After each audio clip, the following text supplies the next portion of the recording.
Hello, Assalamu alaikum. My name is Akhtar Mirza and I'm representing Young English Society and Bazm Fikr Nazar Urdu Society from Afsi College University. Today's session theme is law and literature. The session will be bilingual and we'll be switching between these two languages, Urdu and English. And our guest is Usama Siddiq, and if you don't know about him, let me introduce it as short, brief introduction, which is that he was a former lawyer, a member of Punjab and New York Bar, an academic who teaches at Harvard Law School and LUMS. He works at policy reforms and persuade bureaucrats, politicians, and lawyers how to do their work and change themselves. He has written 3 books. One of them is a novel, which is Nothing Out of the Moon. We will be discussing some points from this book as well. Other books are on justice and policy reforms and law. Welcome, Usama Siddiq sir. बहुत शुक्रिया Akhtar. My first question is, what do you think that it is inevitable and indispensable in law and literature that they find something their way into each other? There are many literature works that are particularly focused on law, like Kafka's The Trial, and there are others that are not, but they find their way somewhere in court proceeding. And we see in Panama Papers, the verdict that judges gave, they start their verdict with Balzac's Code. What do you think why law and literature find their way into each other? अच्छा, ये बड़ा अहम सवाल है और मैं इसका एक जामे जवाब देना चाहूँगा, क्योंकि इसके बहुत से पहलू हैं. और इसमें जो आखिर में आपने एक बात की कि हमारी जो जजमेंट्स हैं उसके अंदर भी लिटरेचर का हवाला दिया जाता है, और आपने एक रीसेंट जजमेंट में बाल्ज़ैक का जो हवाला, और गालिबन उसमें फिर उसका मारियो प्यूजो के नावल की तरफ एक इशारा था, जहाँ मारियो प्यूजो ने बाल्ज़ैक का वो हवाला लिया था.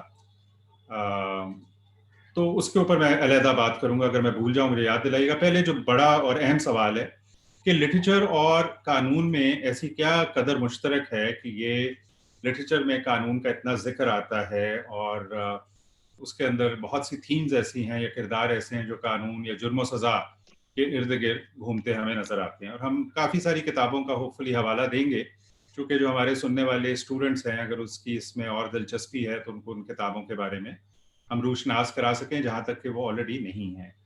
पहली बात तो ये है कि देखें, अगर हम ह्यूमैनिटीज़ की बात करें या सोशल साइंसेस की बात करें, तो जिसमें लिटरेचर भी आ जाता है, तो एक बहुत बड़ा जो उसकी प्री ऑक्यूपेशन है वो इंसान की नफ्सियात है. They are preoccupied with human psychology. In many ways, humanities is an attempt to understand human beings as a phenomenon, and human beings are very complex. Now, when you look at human beings, जब आप इंसान का तज्जिया करते हैं, तो उसकी नफ्सियात में criminality, जुर्म, नज़्म ज़ब्त या ऑर्डर, सज़ा, पनिशमेंट, जो उसका ज़मीर है, कॉन्शियंस, मोरालिटी, ये तमाम थीम्स हैं जो कि बड़ी अहम हैं. इस पे बड़ा काम हुआ है नफ्सियात के हवाले से भी, जनरली हम ह्यूमैनिटीज़ के हवाले से भी.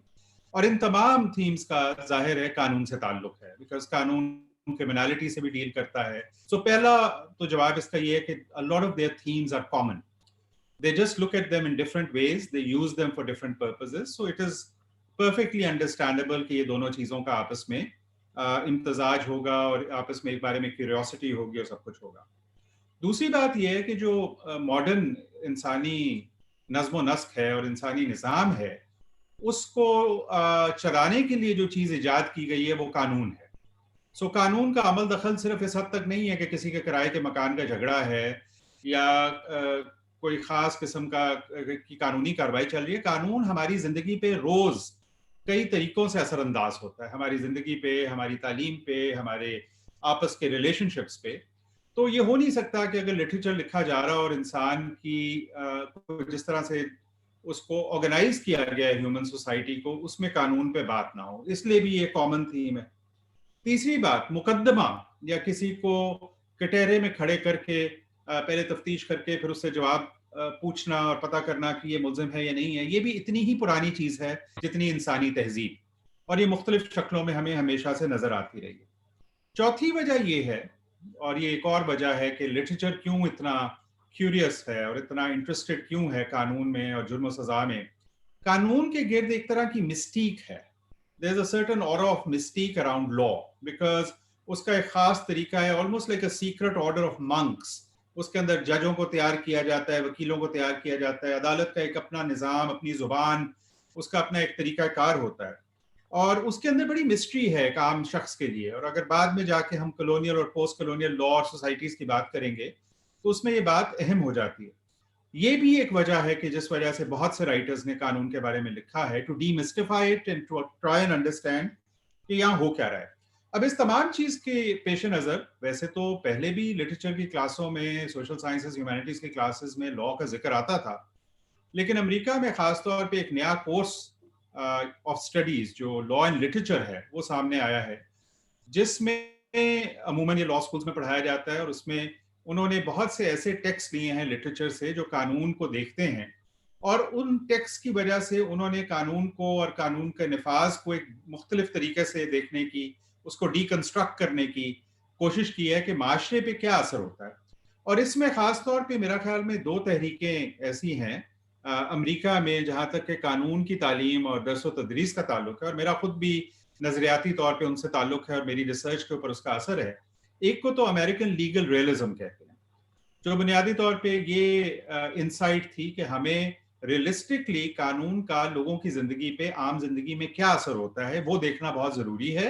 हम सिर्फ उसको जजमेंट्स और अदालत में जो कहा गया और जो कोर्ट का नुक्ता नजर था उससे बाहर निकल के माशरे को देखना पड़ेगा। और दूसरी जो तहरीक थी उसका नाम है क्रिटिकल लीगल स्टडीज मूवमेंट, जो वंस अगेन फॉर्मल लॉ को एज अ गिवन नहीं देखती, बल्कि वो ये देखती है कि फॉर्मल लॉ एक तरह की एक अंडरस्टैंडिंग है एक खास माशी और एक खास समाजी निज़ाम को और सियासी निज़ाम को मुस्तहकम रखने के लिए और उसको चलाने के लिए। अब जरूरी नहीं कि वो निज़ाम अच्छा हो, जरूरी नहीं कि उस निज़ाम के मुतबादिल ना हो, लेकिन इस वक्त जो आपके सामने निज़ाम है उसको वो कानून चलाता है। तो उस कानून के पीछे देखने, उसके मुहर्रिकात को देखने, उसकी एजम्पशंस को देखने, उसकी आइडियोलॉजी, सियासत, वो किसको फायदा पहुंचाता है, किसको नुकसान पहुंचाता है, देखना जरूरी है। ये तो 4-5 वजूहात हैं कि लिटरेचर में कानून को क्यों देखा जाता है, कानून की थीम बार बार क्यों नजर आती है। जब हम इनफरादी किताबों की तरफ जाएंगे, मेरे पास भी कुछ नाम लिखे हुए हैं, तो आपको अंदाजा होगा कि कितनी बड़ी फील्ड है। अच्छा, अब जहां तक जजमेंट्स का ताल्लुक है, अब यहाँ मैं अपनी एक कानून के स्कॉलर या वकील वाली टोपी पहन के ये बात कहना चाहूंगा कि एक चीज जो कि उर्फ आम में और खासतौर पे कानूनी हलकों में एहसन समझी जाती है, वो ये है कि जजों की जजमेंट्स मुख्तसर हों, वाज़े हों, डिफिनेटिव हों, मतलब उनके अंदर फैसला क्लियरली हो। जितनी लंबी जजमेंट लिखी जाए, जितनी जजमेंट में इधर उधर की बातें की जाएं, उतनी उस जजमेंट को जनरली बुरा समझा जाता है। सो मेरा ये ख्याल है कि हमारे यहाँ एक बहुत बड़ा इस चीज का फुकदान है कि जब हम असल मामले से हटना चाहते हैं, कोई बात हम क्लियरली नहीं करना चाहते, और हमारी एक पूरी तारीख है जजमेंट्स की, आपको मालूम है जजों के ऊपर बेइंतहा अननेसेसरी प्रेशर भी पड़ा कि वो मार्शल लॉज के ऊपर अपनी जजमेंट्स दें, वो आर्टिकल 52B के तहत जो गलत हुकूमतों को फारिग किया गया था उस पर जजमेंट्स दें, तो कई जगह वो क्लियरली बात नहीं कर सकते थे। लेकिन कुछ आदत सी भी पड़ गई है कि मैंने अपनी स्कॉलरशिप की जिंदगी में 600-600, 500-500, 700-700 सफ़े की जजमेंट्स पढ़ी हैं, जिसमें तमाम चीज़ें जो कि अदालत में दोहराई गई हैं उनको कंसाइज करने के बजाय रिपीट किया जाता है। शायद ये ख्याल किया जाता है कि जितनी जजमेंट लंबी होगी उतनी भारी होगी, वजनी होगी।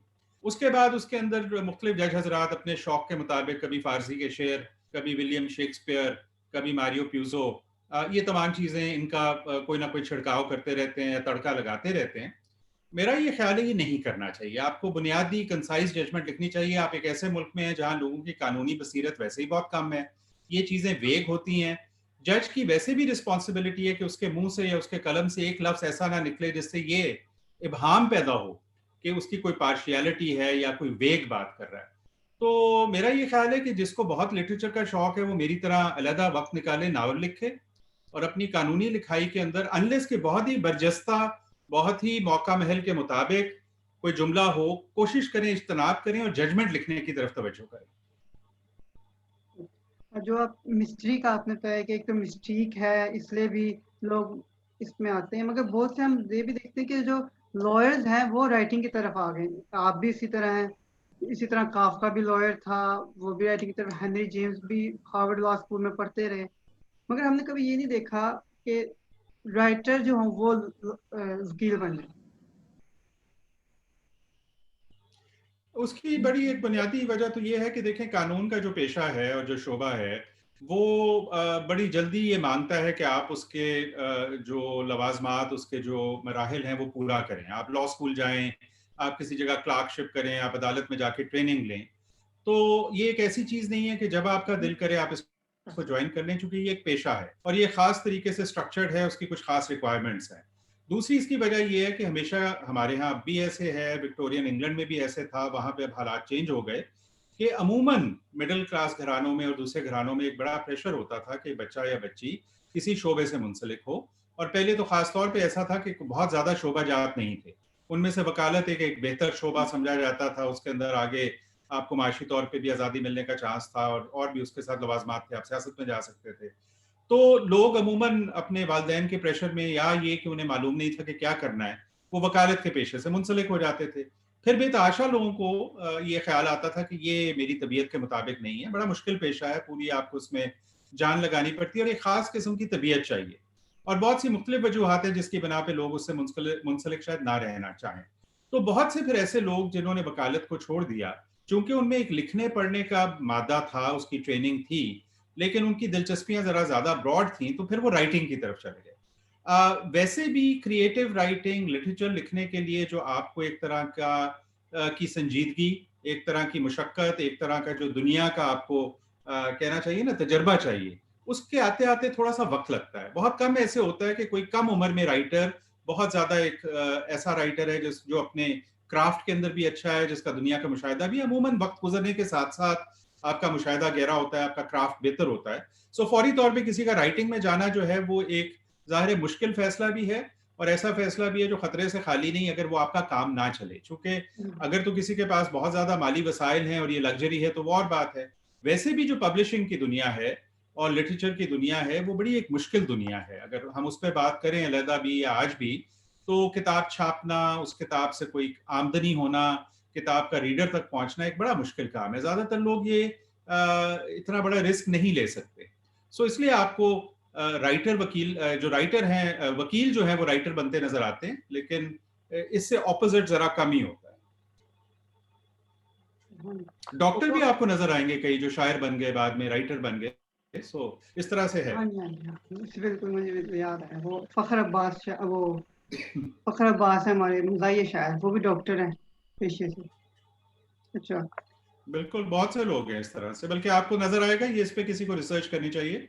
हमारे जो डॉक्टर हजरात हैं उनमें बहुत से आपको अच्छे शोरा मिलते हैं, या अदब से उनका बड़ा लगाव होता है। मैं बहुत से ऐसे लोगों को जानता हूँ, यहाँ भी हैं, बैरून मुल्क भी हैं। आप और देखें कई और शोबों से लोग हैं, फौज से लोग, कर्नल मोहम्मद खान से लेके शफीकुर रहमान से लेके फैज साहब ने भी फौज में नौकरी की। तो आप देखेंगे कि अक्सर लोग किसी और पेशे से मुंसलिक थे, लेकिन फिर बाद में शायरी या प्रोज की तरफ ही वो आ गए, और वो जो बहुत अच्छे थे या कामयाब थे, फिर उन्होंने उसको फुल टाइम पेशे के तौर पे अपना लिया। घूम के इधर ही आते लिटरेचर की तरफ। वेल, जो अहले ज़ौक़ हैं वो आ जाते हैं। टॉकिंग अबाउट ये नॉवल, जब आप प्रेजेंट की बात करते हैं, पहले मैं ऑडियंस को बता दूंगा जिसको नहीं पता नॉवल के बारे में। It spans, it's a very vast novel, vast in speaking, not in thickness, but in content, that is spreads from 2084 BC to 2084 AD. And the writer has chosen six different locations for delineating what he thinks. One is Mohenjo-daro, then Taxila, then Mughal Empire, 1620, then 1857, East India Company, and 2009, of which my question would be, and 2084 of the tomorrow.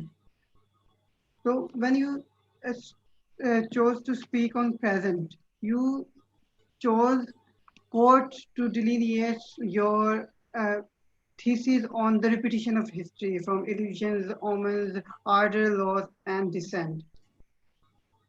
Why was this a conscious decision, or it was just so happened? So I think it was both subconscious and conscious. So amongst the various things I'm trying to do in this novel. One of the things which I've tried to see is how the human political frameworks, how the modus of political governance has also evolved from the times of Mohenjo-daro, right? So it's a story about evolution, although the question is being asked, are we evolving or are we repeating the same things again and again? Turns out certain things have changed, right? So when we look at Mohenjo-daro, we have a city-state. When we look at the Gandhara civilization, we have satrapies. In the Mughal Empire, we have a classical old-style empire, but the colonial empire under the British is a new kind of empire. We come to the present and then I speculate about the future. So one of the things which has happened over the last couple of 100 years, which is unique to this era, including the modern era, is the emergence of formal law in a very, very sort of palpable form, right? So from common law to codification of law to written constitutions to international treaties. As I said, human societies are increasingly governed by legal frameworks. The main framework or the language of governance, domination, and rule under colonial law was also the law. I mean, what was the different thing which distinguished? They came up eventually with their own laws. Of course, earlier on, it was a much less certain situation. So we live in a post-colonial context where we are still struggling with a lot of political and legal systems which are imported, which haven't been completely modified. They are slightly indigenized, but there are issues. So law is very important. That's the first thing. The second thing is that we know that lawyers and judges have played a particularly important role in our history because we've had this very, very sort of shifty, unstable relationship with martial laws, military rule. Almost half of our history, we've been under the domination of unconstitutional regimes. So I think law is particularly palpable and important here. Having said that, while law is a very important thing for seeking rights, seeking civilian ascendance, seeking rule of law, seeking constitutionalism, law can also become a tool for coercion. Law can become a tool for despotism, right? We've seen that. There are good laws and there are bad laws. Just because something is a law does not necessarily mean it is a good or a moral law. Then, of course, we also had the unprecedented, in some ways, lawyers' movement, right? Which in our recent history has played a very huge role. But we have a long history. You know, when the Arab Spring came, a lot of people asked whether Pakistan has had similar experiences. We've had a lot of Arab Springs. Our democratic forces, politicians, civil society, lawyers have stepped out for rights all the time. So it seemed to me that in many ways, this age is the age of the law. And I call it the age of the wakil, you know, in the book itself. Now, the other thing is that as a lawyer, as a researcher, as a policy reform person, I have, of course, been looking at the law for the last 20 years. And obviously, I'm looking at it from the standpoint of somehow ensuring that it can actually make justice possible.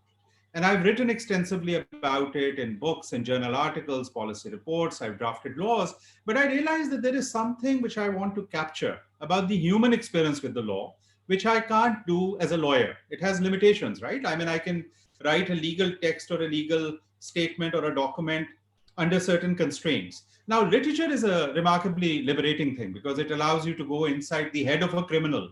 It allows you to go inside the mind of somebody who's suffering in a legal system. And therefore, the characters I consciously, in many ways, chose for the current age were characters who, in one way or the other, have a nexus with law. So whether it's Rafia Begum, who's the quintessential vulnerable person who's suffering at the hands of a legal system which is very, very hard to navigate, or it is Billah, who's one of the various characters in a socio-economically inequitable society, who because of a little episode go into a life of crime. And turns out that there is hardly any way for them to redeem themselves. Or it is that senior lawyer who's actually very, very transparently based on a very well-known senior lawyer, who are the kinds of people who have a lot of skill, but who have been playing the devil's advocate. They have been very much sort of, and I also wanted to convey the class system within the legal profession, almost the caste system, you know, so not everybody has equal access to the law. If you have money, if you have resources, you can get a better lawyer. So there were so many themes of inequity, injustice, which I wanted to capture at a human level. And I also wanted to capture the fact that in the grander or larger evolution of society, law is central to our discourses, to our contestations, and hence the choice of these characters and their nexus with crime, with punishment, with law, with the court. So that's the answer to your question. How literature, reading literature, different pieces of literature, how that helps you in building this character builder that you mentioned? So it has helped me not just in building his character, but actually all the characters there and elsewhere. Because you will notice that even in the earlier ages in the book, whether it's Gandhara, whether it is Mohenjo-daro, there are characters who are pursuing justice. They're pursuing some kind of justice. And the injustice of the system is what they're rebelling against, which is why dissent or rebelling against despotism is such an important theme for me. So I think, one can carry on and on, but I think my entire sensitivity to these issues has come from literature. I became a lawyer much, much later. I started reading literature much earlier, both in Urdu and in English. And if I were to just mention some of the books, which I read earlier on and then revisited again, this is, I think, a good time to do that. When you read Dickens, you realize that Charles Dickens' major preoccupation is with class and with the rights of the vulnerable people in society, especially children.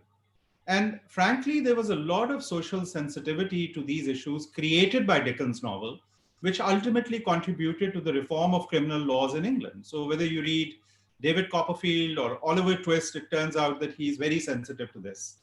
Bleak House is a novel which is directly about a ruinous litigation, something which we can relate to. The case of Jarndyce versus Jarndyce is like a typical Indian, Pakistani, Bangladeshi case, which carries on for decades. And now what is at stake is that if the estate is sold, the money which will be recovered will be essentially used to pay off the lawyers. If we read Kafka, that's a quintessential example, the trial of a system where due process is not existing. This is a battle we fight every day in our society through social media, whether it is the police or prosecution or military courts. And the term Kafkaesque has been sort of coined to describe a system which has no transparency and due process. So that sensitized me to that. You look at Dostoevsky's Crime and Punishment, and the entire sort of psychology of crime and regret and redemption, and why state of mind is important in crime. You look at E.M. Forster and A Passage to India, and the entire notion of law treating different people differently. It is the same theme which you find in To Kill a Mockingbird, where in the American South, race plays a role. You read Les Miserables by Hugo, where a person once again wrongly implicated in a crime spends his entire life running from the law because the law has become coercive. And his bane, his nemesis, the inspector who's looking for him, has a very mechanical notion of the law. So it teaches you that law without empathy, law without equity can actually be an unjust thing. You read Alexander Dumas, when society does not give you justice, the Count of Monte Cristo is then forced to seek vengeance himself. That's how lawlessness comes into society if a society is so unjust. You read Shaukat Siddiqui's, great trilogy, Jang Loose, once again about criminals escaping the law, talking about inequitable society. Then there's Munshi Premchand, there's Manto. There is so much. So I actually grew up, and I was fortunate to have friends and to have a family where literature was given a lot of premium. But I think this is also my sort of 2 cents suggestion that, it's incredibly important for students. They may be reading any discipline, but I think it's important for them to read literature because it broadens your mind in so many ways. And it also really gives you the word skills. And most importantly, it hopefully attunes you to a sense of justice. So I think a lot of these things played a huge role in my mind as I started my profession and tried to make whatever little contribution I could make as a lawyer, as a teacher, as a scholar. इसी तरह जब आपने कहा, मैं भी कुछ question, कुछ एक्सक्राइब्स थे, जिस तरह के मंटू का आपने जिक्र किया, उसका ज़हमत महद रक्षा में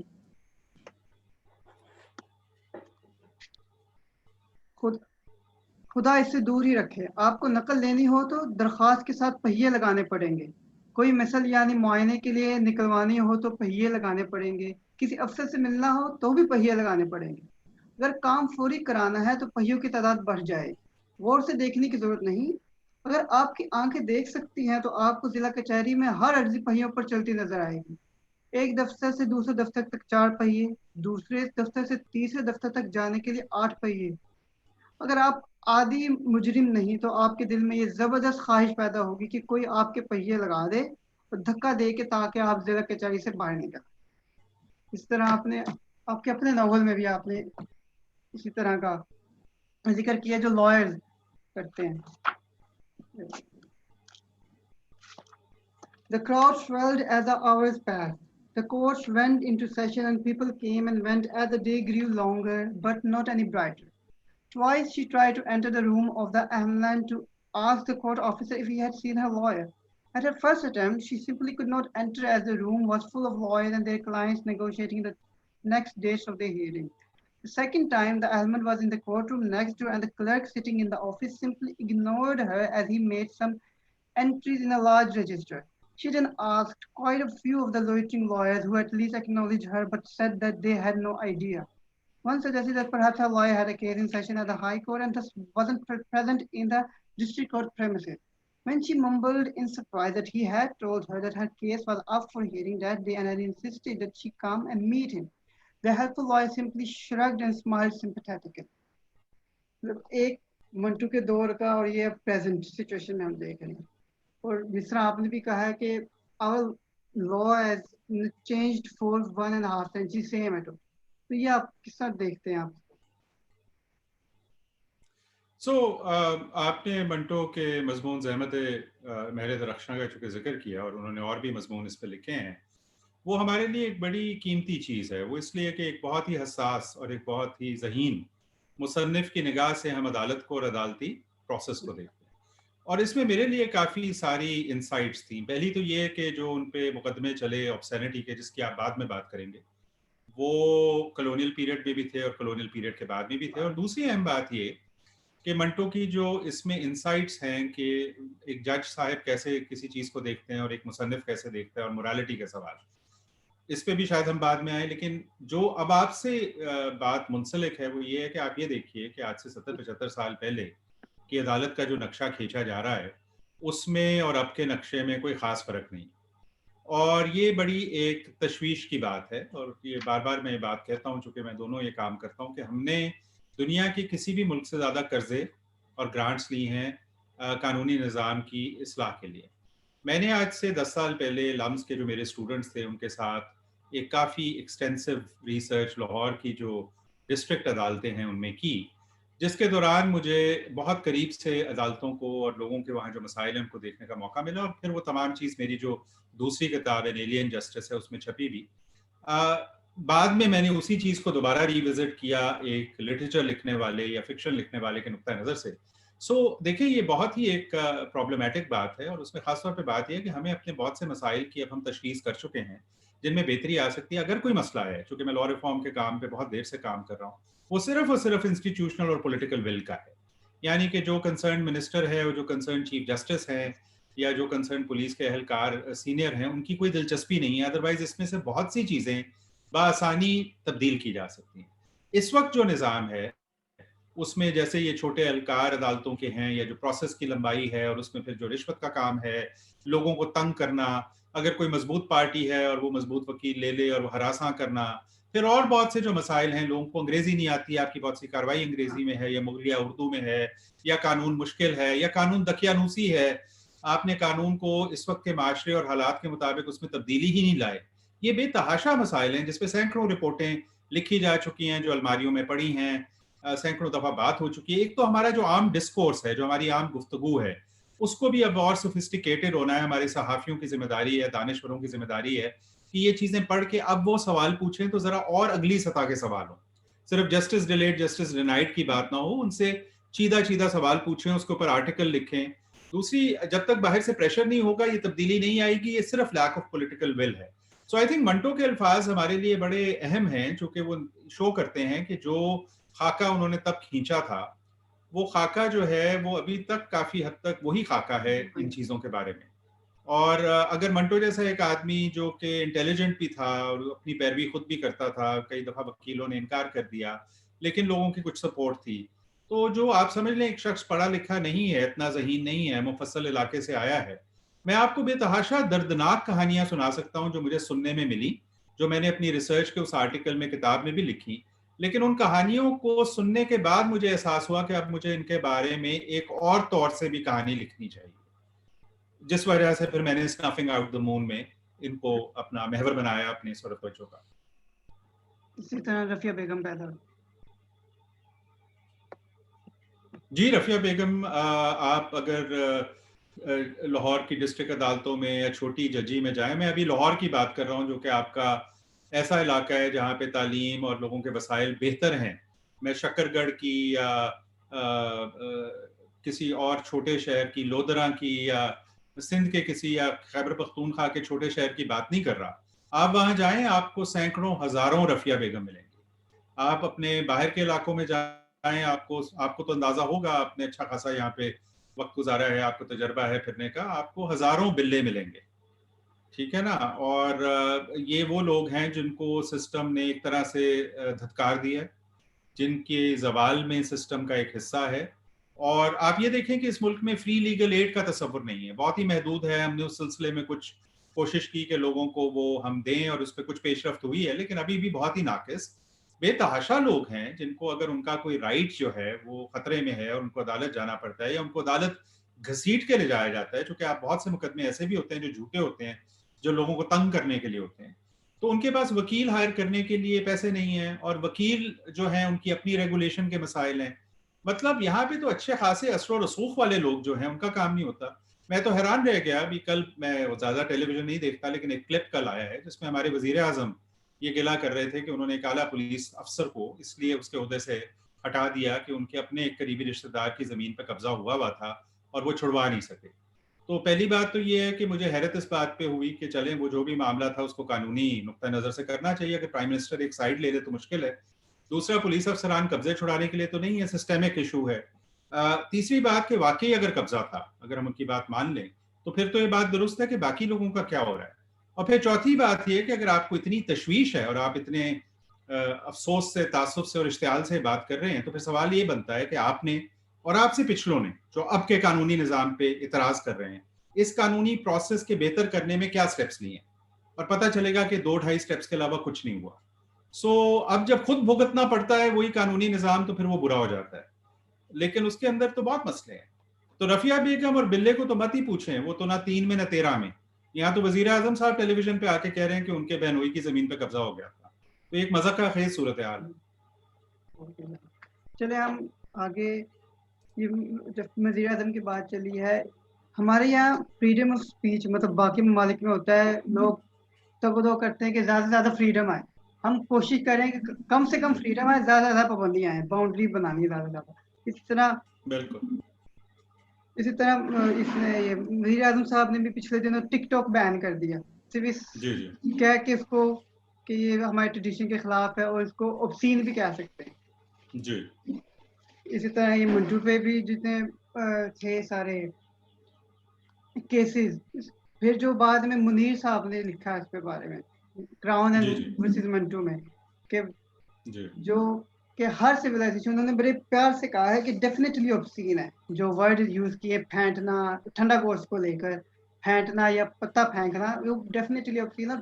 आगे जाके जब उन्होंने कहा कि मॉरल स्टैंडर्ड्स डिफरेंट होते हैं हर सोसाइटी के, मगर ये स्टोरी इस तरह की है कि उसको अगर सिविलाइज्ड वर्ल्ड में कहीं भी इसको ऑब्सीन ही कहेंगे। एक जगह वो ये कह रहे हैं, एक बंदा यहाँ ये कह रहा है, हमारे यहाँ कितनी पाबंदी है। फिर आज ने कुछ हफ्ते पहले एक ड्रामा था प्यार के सदके, वो खत्म हो गया था, मगर उसकी री टेलीकास्ट के लिए उन्होंने कहा ये नहीं चलेगा, ये बैन कर दिया। फिर इसमें ये था कि स्टेप फादर अपने स्टेप सन की बीवी में इंटरेस्टेड था, उससे शादी करना चाहता। और इसके अलावा मैं एक YouTube वीडियो देख रहा था, उसमें एक बंदा, उसने टाइटल ये था, मैं नाम तो नहीं बताऊंगा, टाइटल ये था कि 5 ड्रामे हैं जिन्होंने हमारे कल्चर को तबाह किया है। उसमें एक ड्रामा, उसने उसका नाम, टाइटल ये था बंद खिड़कियों के पीछे। और वो साहब डिस्कस ये कर रहे हैं कि जब वो मतलब अब ओवरऑल तो नहीं दिखा सकते थे, पाकिस्तान था, उन्होंने ये कहा, कहते वो सारा तो दिखा नहीं सकते थे, उन्होंने सिर्फ इशारे दिए कि बंद खिड़कियों के पीछे ये होता है। या तो सारा दिखाएं जिस तरह हम नेटफ्लिक्स में देखते हैं, या तो हमारा कल्चर डिफरेंट है इसलिए ये काम नहीं दिखाना चाहिए। मतलब हमारी हिपोक्रेसी, एक तो मैं सवाल ये होगा कि हमारी ऑब्ससेनिटी और लाम में किस तरह, और दूसरा हमारी हिपोक्रेसी। इसके लिए मैं एक ये हसन की सूरत हाल, मिर्जा तबे का नावल, इससे इक़्तिबास है। दुनिया में चोरी छुपे मजे लेने वाली ये सबसे बड़ी कौम है। दिल में अल्लाह का खौफ, अल्लाह अल्लाह, लेकिन आंखों में नीचे कहीं टांगों के दरमियान से उठती हुई हविस और खोपड़ी में ये सब कुछ साथ साथ लेके चलते रहने की कोई ना कोई तरकीब। सदियों से इनकी खोपड़ी बस यही काम कर रही है, तरकीबें ढूंढ रही है, लेकिन मजा भी जरूर लेना, गुनाह से भी बचना है। असल में इनके पास इस मसले के जो रवायती हल थे वही सही थे, लेकिन ये जालिम जदीद दुनिया ले डूबी। Over to you. ये बड़ा अहम सवाल है और इसके बहुत से पहलू हैं जो आपने जिक्र किया है। मैं बारी बारी कोशिश करता हूँ इस पे जो भी मेरा रिएक्शन है, चूंकि ये तो एक लंबी और पेचीदा बहस है। मंटो से शुरू करते हैं, मंटो और मुनीर साहब से शुरू करते हैं। इसमें दिलचस्प बात यह है कि एक तरफ तो जस्टिस मुनीर साहब ये फरमा रहे हैं कि ये कुछ चीज़ें ऐसी हैं जिनके ऑब्सैनिटी के स्टैंडर्ड्स जो हैं वो मुआशरे के मुताबिक होने चाहिए और हर मुआशरे के अपने कवायद और ज़वाबित होते हैं, और वो 20वीं सदी के वस्त में एक नौआबादियाती निज़ाम से जो निकलने वाला मुल्क है उसके बारे में बात करते हैं। और लेकिन जो स्टैंडर्ड वो अप्लाई कर रहे हैं वो 19वीं सदी के विक्टोरियन इंग्लैंड का है, ठीक है ना। चूंकि जो 19वीं सदी का विक्टोरियन इंग्लैंड था उसका एक खास मिजाज था, उसमें भी बाय द वे बहुत मुनाफकत थी, इस पर बहुत कुछ लिखा गया है। विक्टोरियन मोरालिटी एक तरफ थी तो एक तरफ विक्टोरियन अपने जितने चस्के लेते थे वो भी डॉक्यूमेंटेड है, हिस्ट्री का हिस्सा है। तो मुनीर साहब ने कंटेक्चुअलाइज नहीं किया कि माशरे में कोई इर्तिका होती है या हमारे माशरे में कंटेक्चुअली कोई फ़र्क है। वहाँ उन्होंने छाप के 19वीं सदी का वो लाने की कोशिश की। वैसे तो मुनीर साहब की यह खासियत थी कि वो अक्सर कॉन्टेक्स्ट को मकासद के अपने मुताबिक या जो भी उनके एजेंडा था उसके मुताबिक वो इग्नोर करते थे। इसीलिए उन्होंने एक जर्मन जो फिलोसफर थे लीगल, हांस केल्सन की डॉक्ट्रिन ऑफ रेवोल्यूशनरी लीगैलिटी, जो कि एक थ्योरेटिकल फ्रेमवर्क था कि अगर एक इनकलाब आता है तो उस सूरत में कानूनी निज़ाम को क्या होता है, उसको बिल्कुल से आंखों सबाक से हटा के निकाल के उसको हमारे यहाँ मार्शल लॉ को जस्टिफाई करने के लिए इस्तेमाल किया। और वो केल्सन बेचारा पीटता रह गया कि ये मकसद नहीं था इसका कि मेरी थ्योरी लेके तो आप इसे मार्शल लॉ को कंडोन करना शुरू कर दो। तो उनके क्रेडेंशियल्स तो वैसे ही डूबियस हैं, तो जो उनके डूबियस क्रेडेंशियल्स मार्शल लॉ की जजमेंट्स में नजर आते हैं वही उनके मंटो के केस में भी नजर आते हैं। दूसरी बात यह कि मंटो का वो केस पढ़ने वाला है, मैंने अपने तय कोशिश की कि उसके ऊपर मैंने लिखा बतौर वकील और बतौर एक लिटरेचर के शख्स के, capturing obscenity the trials and tribulations of Saadat Hasan Manto, जो आपकी नज़र से भी गुजरा।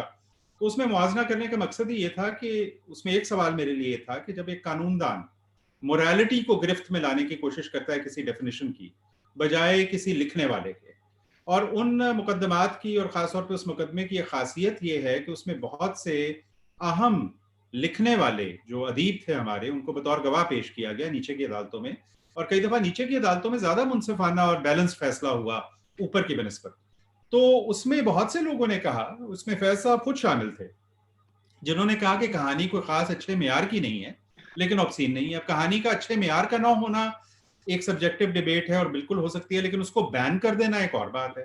मंटो ने खुद कई दफा कहा कि मैं तो एक आईने की तरह हूं जो कि चीजों को दिखाता है, वो आईना बदसूरत नहीं है, जो शक्ल उसमें नजर आ रही है बदसूरत है। उसने ये भी कहा, और उसने बहुत सारे वेस्टर्न ट्रायल्स का जो ऑब्सैनिटी के थे उनका हवाला भी दिया। और मंटो ने कहा कि देखिए बात यह है कि आप किस तरह से किसी चीज को देखते हैं, या आप कोई चीज जो है दिमाग को टिटिलेट करने के लिए लिख रहे हैं या वो उस कहानी के सियाको सबाक में फिट आती है। अभी जो आपने जिन इस्तिलाहात का जिक्र किया उस कहानी ठंडा गोश्त के सिलसिले में, उसमें ये एक आर्गुमेंट दी जा सकती है कि जो कहानी का सियाको सबाक है और जो उसके अंदर मंजर कशी की गई है उसके अंदर वो डायलॉग फिट बैठता है, ठीक है। वो अब किसी की नाजुक मिजाजी को पसंद आए ना आए, वो उसको ना पढ़े, लेकिन बहरहाल वो एक माशरे की एक बुराई जो कि एग्जिस्ट करती है उसको। अच्छा, सो ये एक लंबी बहस है कि क्या मॉरल है या नहीं, और ये कभी भी पूरी तरह से तयन नहीं किया जा सकता कि आप किसी चीज को मोरालिटी के जुमरे में कैसे कैद करें और ना करें। मैं आपके इस बड़े अहम नुक्ते की तरफ भी आऊंगा कि हमें चीजों को बैन करने का क्यों शौक है। एक चीज लेकिन मैं कह रहा हूं, जो फ्री स्पीच जिन मुल्कों के अंदर ज्यादा उसको तहफ़्फ़ुज़ दिया भी जाता है, उसमें एक पर्टिकुलर कैटेगरी जहां पे फ्री स्पीच के ऊपर कदगन लगाई जाती है वो पोर्नोग्राफी। और पोर्नोग्राफी पे लगाने की वजह सिर्फ ये नहीं है कि वो हमारी मोरालिटी के खिलाफ है, उसमें नंगापन है या उसमें ऐसी चीजें हैं जो इंसानियत को जेब नहीं देती और वो हैवानी हैं, वो तमाम आर्गुमेंट्स अपनी जगह पे। उसके पीछे जो फेमिनिस्ट हैं और फेमिनिस्ट लीगल थ्योरी की आर्गुमेंट है वो ये है कि अमूमन इसमें जो खवातीन जिनको इसमें शामिल किया जाता है इस किस्म की चीज में, वो अपनी कोई पसंद या मर्जी से शामिल नहीं होती, उनके ऊपर जुल्म होता है, ड्यूरेस होता है। हमें अपने माशरे में पता है, जो भी लोग यहाँ पे इस तरह की चीज को या बाजार हुस्न को रोमांटिसाइज करने की बात करते हैं, वो शायद ये नहीं जानते कि ये जो खवातीन होती हैं किन हालात में और किन मजबूरियों की वजह से ये काम करती हैं, कोई उसके अंदर कोई उनकी चॉइस तो नहीं होती। फिर पोर्नोग्राफी की एक और बहुत ही कबीह जो शक्ल है वो बच्चों के सिलसिले में है, और बच्चे चूंकि वल्नरेबल हैं और उनके राइट्स हैं, उनको प्रोटेक्ट करने की जरूरत है। सो पोर्नोग्राफी एक ऐसी चीज है जिसके ऊपर ये होता है। लेकिन जहां तक लिटरेचर का ताल्लुक है, ये देखिए अमेरिकन साउथ में अभी तक बहुत सी किताबें बैंड हैं वहां के हाई स्कूल्स में, सिंपली बिकॉज वो वहां की लोकल सियासत को या लोकल जो माशरती तासुब है उसको सूट नहीं करती। टू किल अ मॉकिंग बर्ड जैसी किताब जो कि अब सारी दुनिया के करिकुलम में है, जो एक खूबसूरत किताब है जिसके अंदर दिखाया गया है कि किस तरह से एक स्याह फाम शख्स जो है उसके लिए कानून कुछ और है और सफेद फाम के लिए कुछ और है, और उसका जो मेन कैरेक्टर एटिकस फिंच है वो बाकायदा उसके लिए एक बड़ी कामयाब और बड़ी ही इंस्पिरेशनल, मैं तो अपने कोर्सेज के अंदर ये फिल्म दिखाता हूँ जो कुछ कोर्सेज में पढ़ाता हूँ। सो वो वहां पे बैंड है, ठीक है ना। सो ये बहस तो किताब पर किताब। अच्छा, जहां तक बैनिंग का ताल्लुक है वो एक बड़ा मामला है। देखें, हम कलोनियलिज्म से निकले हैं। कलोनियलिज्म बाय डेफिनेशन सिटीजनशिप की बात नहीं करता था, सब्जेक्टहुड की बात करता था। हम सब्जेक्ट्स थे, ठीक है ना, हम सिटीजन नहीं थे। सिटीजन एक उससे बहुत ऊंची चीज होती है। सिटीजनशिप में तो आपके राइट्स होते हैं स्टेट के बारे में। तो उसके अंदर तो तमाम निजाम ही पुलिस करने का, FIR का, ट्रायल का था। मैं ये नहीं कह रहा कि किसी निजाम में पुलिस की या सजा की या अदल इंसाफ की जरूरत नहीं, बिल्कुल है। लेकिन आप किस किस्म का निजाम बनाते हैं? टॉप डाउन है? क्या वो गरीब और अमीर में फर्क करता है? क्या वो ड्यू प्रोसेस लाता है? हमारे आइन को भी अगर आप देखें तो उसके अंदर जहां हमने फंडामेंटल राइट्स की बात की है तो हम उसके ऊपर पहले 18 पाबंदियों की बात करते हैं, उसके बाद जो चीज बच जाए वो राइट है। इधर बहुत से लोगों की सियासत ही इस चीज के ऊपर बेस्ड है कि वो किसी ना किसी चीज के ऊपर नेगेटिविटी या पाबंदी की सियासत है। अच्छा, अभी तो ये चीज प्रूव हो गई है, और खासतौर पे हमारे मुल्कों में जहाँ पे ये तमाम मार्शल लॉ और सिविल मिलिट्री चक्कर भी रहा है, कि आज़ादी इजहार राय इंतहाई अहम है।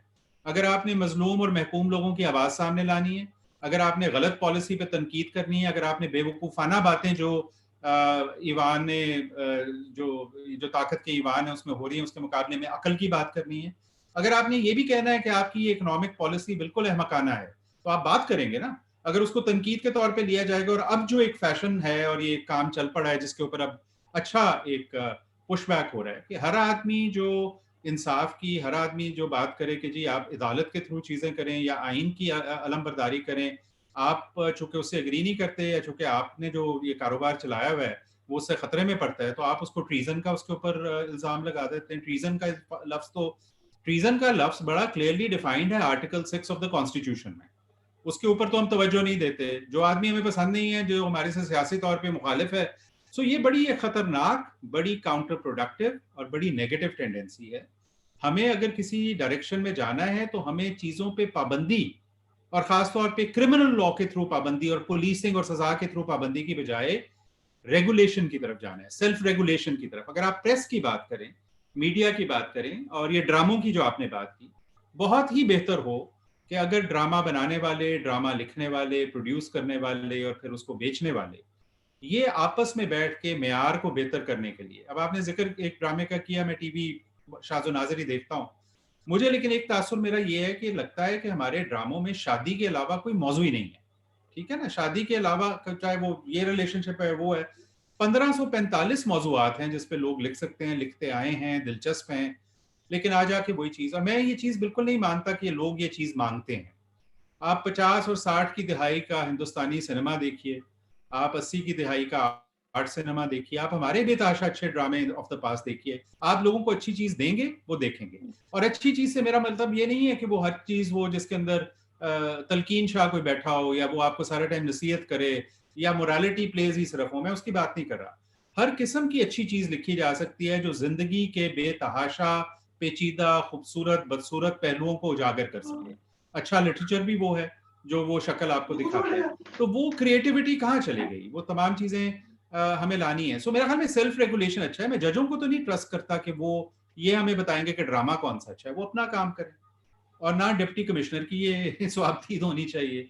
ये तो माशरे को आपस में बैठ के अपने स्टैंडर्ड्स, अच्छा अदीबों का, असातिज़ा का, इंटेलेक्चुअल्स का, इंटेलिजेंसिया का, इनका रोल बनता है, जो अहले फिक्र है, जो इन चीज़ों को मंतकी तौर पे डीकंस्ट्रक्ट करके एनालिटिकली देख सकते हैं। बाकी दुनिया का तजर्बा इन्हें पता है। एक ऐसा शख्स जिसका अपना जो तमाम उसका पर्सपेक्टिव ही नैरो हो, तो ये बहुत ज़रूरी है, इसको हमें रेजिस्ट करना है। बहुत अहम जगहों के ऊपर आप चीज़ों को प्रोस्क्राइब करें, क्रिमिनलाइज करें, और फिर जो 50 करोड़ चीज़ों को आप क्रिमिनलाइज कर देते हैं, जो असल क्राइम होता है उस पर ना आप बंदा पकड़ते हैं, ना इन्वेस्टिगेट करते हैं, ना उसको आप सजा प्रॉपरली देते हैं। पहले उन पे तवज्जो दें। जो हर किस्म की और सोशल रेगुलेशन, सेल्फ रेगुलेशन की चीज़ों पे हम क्यों अपना वक्त भी ज़ाया करते हैं? ये सिर्फ एक हथकंडा है, कभी कभार रियासत के लिए, कभी किसी वेस्टेड इंटरेस्ट ग्रुप के लिए, कभी कोई मौलवियों के गिरोह के लिए, कभी किसी सियासी तंजीम के लिए, कि उन्होंने अगर अपने मुखालिफिन को ज़ेर करना है तो वो कभी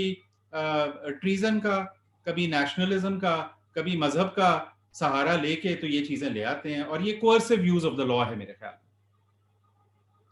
तो आपने मजहब का जिक्र किया, तो हम जो आपने कहा कि ट्रीजन का हम आर्टिकल 6 को नहीं देखते, हम ज्यादातर आर्टिकल 295 जो सी है उस पर ज्यादा हमारी तवज्जो है, जो हमें ब्लास्फेमी के जो केसेस लग जाते हैं।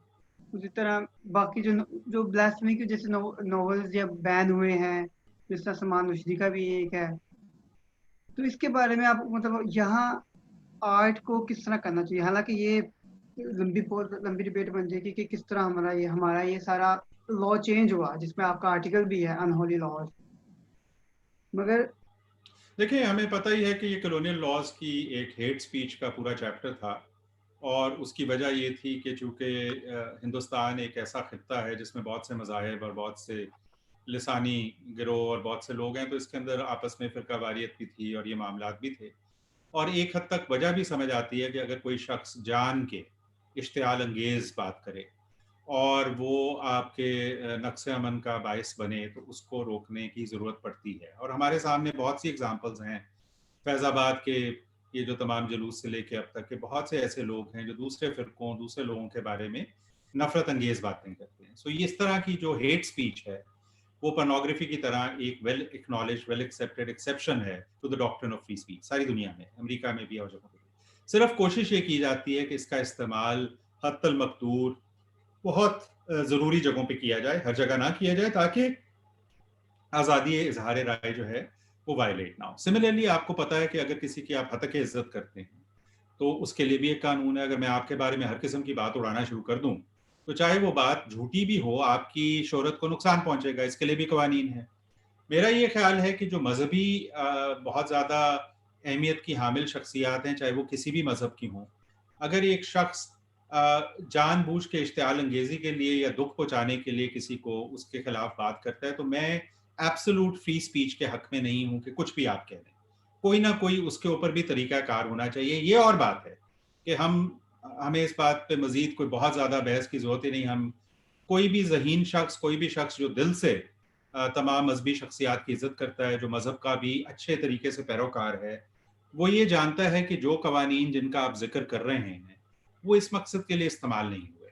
वो या तो ज़ाती अनाद के तौर पे इस्तेमाल हुए हैं, या किसी की अपनी कोई ज़मीन की लड़ाई थी या कोई झगड़ा था। चूंकि वो कानून जब बनाया गया तो उसमें भी ऐसे मसाइल थे कि उसके अंदर आप नीयत को नहीं देखते, पूरा ड्यू प्रोसेस नहीं देखते, बहुत वेग स्टैंडर्ड्स हैं क्रिमिनल लॉ के लिहाज से। इस पर बहुत कुछ लिखा जा चुका है, एकेडमिकली भी, जर्नलिस्टिकली भी। तो उसके अंदर तो बहुत ज़रूरत है कि आप बजाय ये कि आप जो दीन की रूह है और जिस शख्सियत की आप बात कर रहे हैं उनके आप असल तकद्दुस का आप एहतराम करें, आप तो उस तकद्दुस के एहतराम के खिलाफ जा रहे हैं। क्योंकि पहली बात तो ये कि बहुत से लोग जो इस चीज़ को मिसयूज़ करते हैं, वो तो बजाते खुद ऐसी हरकत और ऐसे कलमात अदा करते हैं जो कि प्रॉब्लमेटिक है। दूसरी बात ये कि बेतहाशा इस कानून के तहत जुल्म भी हो चुका है। तो जुल्म की इस्लाम में, किसी इस्लामी मुल्क में, किसी भी मुल्क में कोई जगह नहीं है। और कुछ कवानीन जो हैं वो हमें पता है कि वो इल्हामी कवानीन है, कुछ कवानीन इंसान ने बनाए हैं, हमें अच्छी तरह पता है कौन से कवानीन इंसान ने बनाए हैं और उसके अंदर बेहतरी लाई जा सकती है।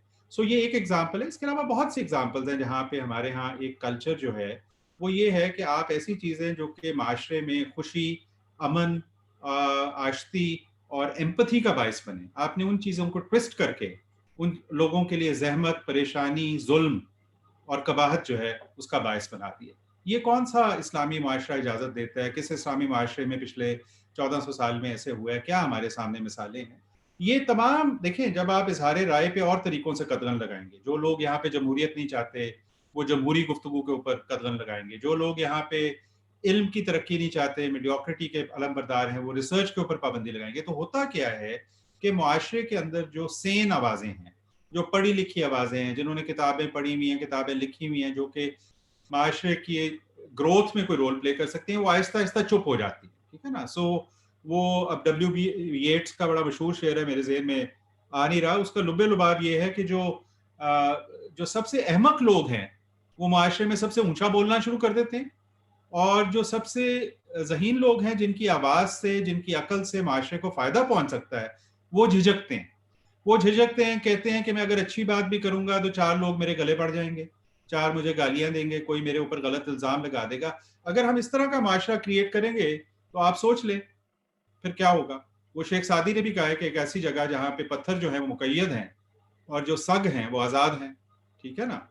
सो अब मैं वो लफ्ज़ इस्तेमाल नहीं करना चाहता, लेकिन आपको कुत्ता क्या करता है? कुत्ता भौंकता है, राइट? सो इसलिए शेख सादी ने ये कहा, फैज़ का भी इसके ऊपर शेर है जो कि शेख सादी से ही उन्होंने इंस्पायर होकर लिखा है। हर ज़माने में लोगों ने कहा है, आपको एक ऐसा माशरा क्रिएट करना है जिसमें तहम्मुल हो, जिसमें कि अगले की बात सुनने की सकत हो, जिसमें एक अक्लमंदाना बहस करने की और जिसमें एक मामले के ऊपर मुख्तलिफ आरा रखना पॉसिबल।